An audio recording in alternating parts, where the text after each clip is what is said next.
Okay, and welcome back to episode 15 of the MANvFAT Wales podcast. And just been doing a little pre-chat with our guest today, PT Ross Gower, and explaining how I think this is a really valuable thing for the guys who are at MANvFAT, because there's an awful lot of nutrition advice and diet and change this, switch up this habit. And that's really good and that's really beneficial. But actually, if you want to get into exercise in a really serious way, you don't need to speak to a MANvFAT coach. Some are qualified PTs, but most aren't. You need to speak to a PT and get that really good advice, which some of us just can't give. So thanks ever so much, Ross, for coming on. Really loved it having you. Do you want to tell us a little tiny bit about yourself, who you are, what you do, and hopefully why you're going to be an amazing guest? Yeah, hopefully. So my name is Ross Gower. I'm a personal trainer and also do a lot of classes as well. I work for Torban Leisure Trust. So I work in the gym, do classes and PT there. Been there quite a long time now, for like 10 years. But yeah, my basic background I was a very big boy growing up, a lot bigger than I am now, like 22 plus stone. Always exercised. Always, and it was just the bad food habits just caught up with me over time. I was never lazy, I was never idle person. It just caught up with me over time. Before you know it, you're stuck there and you've had it until you start eating better and thinking about what you're doing a bit more. But yeah, I played a high standard, like more roller hockey. I played for like my country and stuff like that. We've always been in sports. Like I said, bad food choices catch up when you're after a while. Yeah, well, do you know, that's really interesting, because there's not a lot of PTs that I actually hear saying, lots of PTs have been big and they kind of, because of where they work and what they do, they kind of say, oh, I've trained my way out of it. And quite often it's not. It is those diet choices as well. So it's amazing to hear you say that. And the bad food habits, I always love whenever any of the guys say, and they talk about the transformation, they always refer to themselves as, I was a really big boy. I always say it about myself as well. I do love that saying. So into the questions. So lots of our guys are really nervous around the gym. It's a bit foreign to them. You know, they've been, as you say, a big boy for a while now, and they just feel nervous about walking up into that gym environment, into that exercise arena. Football, yeah, everyone's in the same boat, especially with MANvFAT, they all come similar. But what would you say to someone who's looking to get a gym membership, but is nervous about doing that? Big thing I would, when I've seen this question, I've thought about picking the right gym to start with. Like, there's so many gyms around now.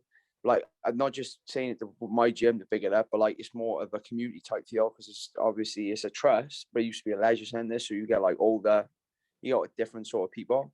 But I've been to other gyms myself, and I go in, and even I'm a bit intimidated, and I don't get like that. So it's picking the right gym, I think. More of your local ones you should support, I think, at first, and then the more you get into it, you might want to look at some of these other gyms. But some gyms, even though you feel intimidated as well, though, that's not to say that people wouldn't be really, most of the serious ones you go to, the people are amazing, to be honest. And they might look scary, or they might look, and you talk to them and they're the best, nicest people you'll ever meet, but I get the intimidation with it. Yeah, so I get what you're saying there about local as well, because I think that's a valuable thing to say. Because if, you join a gym miles away, just that sheer act of getting there will be harder. So if you can support your local gym, you kind of, the term I often use is musclehead gyms, where people are just there and all they're doing is lifting weights and stuff like that. But it's nice what you say about your gym, the fact that there's older people, there is a mix of people. But you are right. I've been to a fair few gyms in my time. It's not my favorite thing to do, but I've joined every now and again just to kind of get in shape and do different tasks.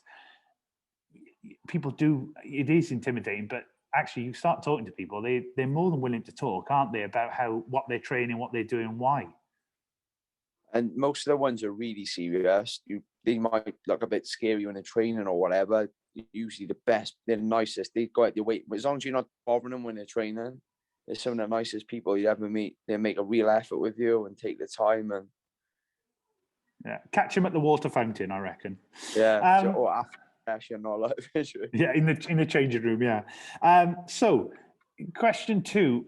So, what are the common myths that people have about the gym? Oh, there's quite a few to. Yeah, it's not so much. I think it's not even the myths. I think it's the way like the media and like certain things portray stuff.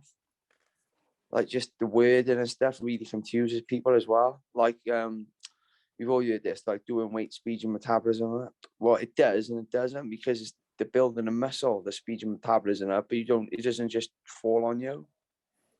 Do you know what I mean? It's like, and then you get people like, oh, you shouldn't be doing cardio for this. You should be doing this. There's a lot of information and people just pick it out to suit themselves, like coaches or people in the industry. I think you need to go balance of everything. Like they might say, oh, you need to be doing hip training. You need to be walking on the treadmill. You need to be squatting. You need to be doing this. Yeah, I just think there's a lot of stuff that's worded wrong and confuses people. Yeah, and you've kind of lent on there the metabolism. You know, the people talk about you can boost your metabolism by doing weights, and strength versus cardio stuff is really valuable to talk about. And actually, do you know, it's doing the exercise is burning calories, so it's not going to speed up your metabolism, but it is going to be beneficial to your metabolism. But the strength versus cardio is do what you fancy. You know, if you're looking at performance, then maybe more resistance, more strength stuff is really valuable. But like you say, it's the building of the muscle, and then eventually the muscle ends up using more calories. So if you're a more muscular person, your metabolism will be a bit better because fat burns less calories than muscle when it's on your body. Really, really interesting to hear you say that as well.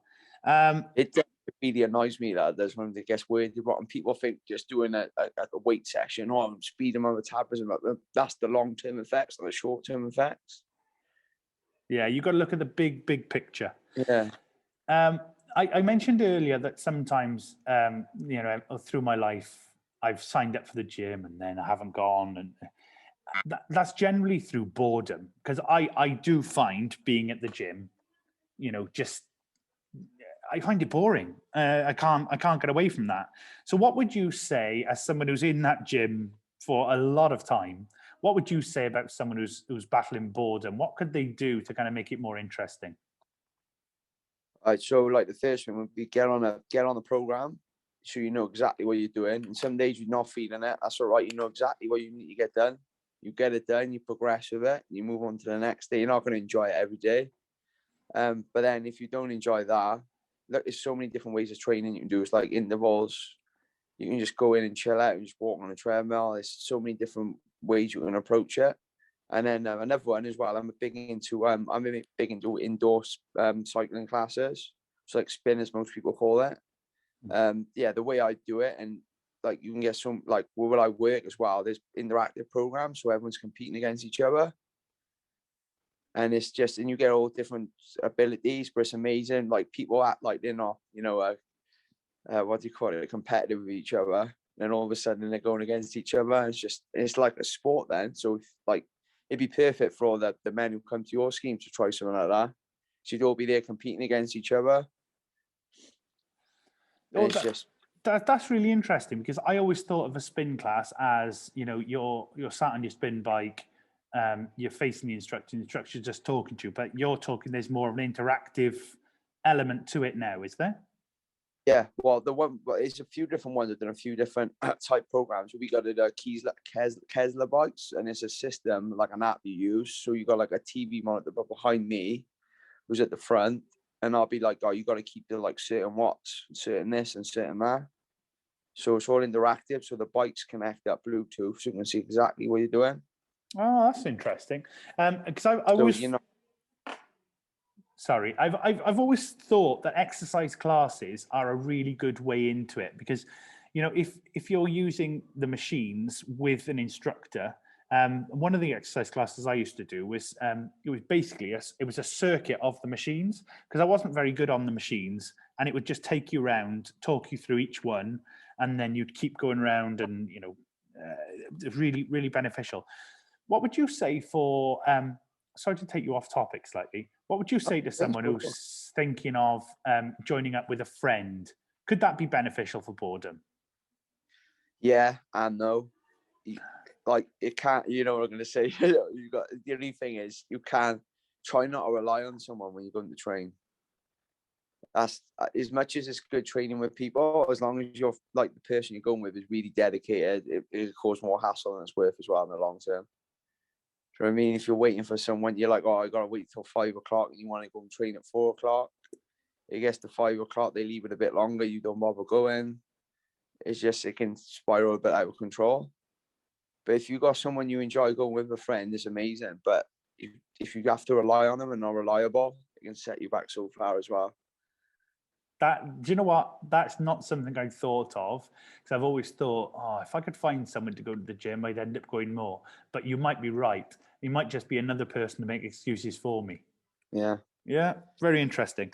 Okay, on to the more technical side of it now, because I've always been worried, like if I pick up, say, a dumbbell or if I pick up one of those, that there's going to be some way that I move that's actually going to cause me injury. So is there a way, am I being stupid first of all, or is there a way that we can kind of, when we go into the gym, try our very best to avoid injury?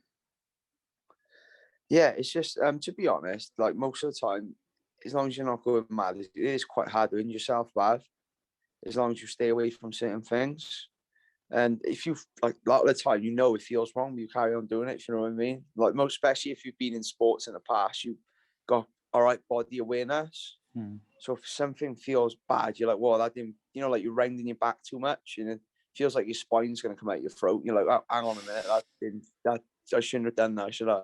And they're always, the gyms I always worked in as well, they're always manned, so there's always people to help. But yeah, not just to plug it, but if you're really worried about that, the best way to go would be seeing like a PT to help you. Even if you didn't want to, like, I don't always have my clients like long term. They could be like 10, 12 sessions. Teach them as much as I can, and they've got a basics to keep going forward. So you don't do anything horrendously bad or. Well, do you know what? That's something that I know I don't do, and I know lots of people don't do, is that kind of, what you said is body awareness, listening to your body. Like if it hurts, you know, we know what hurts in terms of, oh, that feels, I can feel the burn, and what hurts as in I can feel the crack. Yeah, that's a really interesting thing. In terms of the instructors in the gym, if you ask, like, maybe you go in, you're going on a new machine, you've already had your induction maybe 3 or 4 weeks ago. Do instructors then, are they like washing their hands of you, or can you go back and ask them questions about certain machines? They're always there to help and ask, and like, they're like, you might feel like you don't want to approach them or anything, but they're always there to help. And 9 times out of 10, they'd rather be helping you than doing something, I don't know, like cleaning something or doing something else anyway, to be honest. Interesting. I think when I eventually end up going back, that's something I need to make more use of. You know, asking the instructors, asking the attendants, all right, could I improve this slightly, or am I doing this right? It's a good thing to be able to ask questions as well. Go down the line now. A few guys have watched this podcast a while back, and they're now coming back to listen to it because they've joined up to a gym. They are enjoying it. How do they keep their progress? So, you know, they followed a basic program, and I agree with you, following a program and kind of getting through it is a really beneficial thing. How do they progress? What should they do? Just honestly, this is going to sound bad, but like, you got to stick to it as well. There's no such thing as switching up, confusing your muscles. It's all over nonsense. You just need to constantly progress, and it does, honestly, it is going to get boring at times, but if you want the best results, you just got to learn to like enjoy the process. I'd say it might be adding 1 rep, adding like a kilo of weight, a little tiny bit, but that's the only way you're going to go forward. Just log in what you're doing and just moving forward a little bit at a time, and not changing stuff up too much, because you keep messing with stuff too much, you never know what actually works like long term. So it's not a case so much of, all right, I've finished that program, I'm going to move on to another one. Actually, it's about making it harder, adding resistance, adding Yeah. complication within it. Yeah. Form better. There's so many different techniques you can use to get that place. But yeah, that's the best way of doing it. Just getting better and better at the movement, and then you can always swap out. Like, say you was doing it's a few different like deadlift variations. You could maybe do 6 weeks one way, get bored of it, go to another deadlift variation, 6 weeks, come back to your one. Yeah. You probably find you're a bit stronger when you come back anyway, once you get into it. A change is as good as a rest, isn't it, sometimes? Yeah. Mentally more than physically, I think, as well. Yeah. So just thank you ever so much for meeting with us and for answering those questions. Just in terms of you, obviously you're PT Ross Gower. Where are you based? If people wanted to come to your gym and kind of, they've seen your face now, and that's someone who they wouldn't mind training next to, how would they find you? So it's Torbine Leisure Trust. I'll put some I could give you the information, you could put some links up or something. It would be amazing if you could. But yeah, I've worked there for more than 10 years now. And it's good if you can support like local places, like I've said, because they need it more than anyone at the moment. They're not like these budget gyms and things like that. They don't really need it today because I don't know how they survive, to be honest. But yeah, I work at Torbine Leisure Trust. I do classes at PT and I work in the gym. So if you're going to help me with links with that, or just check out my Instagram page or Facebook, maybe stuff there. Yeah, I'll drop those links in. Huge thanks. You've told us so much about and I'm asking the questions that I want to ask, because they're the ones that are going through my head as well. But you've made it far more open to me. You've been very, very clear on, all right, don't worry about that. This is the thing you've got to focus on. Don't worry so much about, am I doing it right? Am I doing it wrong? Most of us know what we're doing, and we can sort ourselves out, and lean on your PTs, your instructors, the people in the gym. Thank you ever so much, mate. Thanks for everything. And thanks for coming on. No problem. Thank you very much. And if you ever want to do it again, I'm more than happy. If you want to you think of something, you dig a bit deeper into like the certain training or whatever, that'd be no problem. I'd love to do it. Wicked. I shall be in touch. Thanks ever so much, mate. Thank you.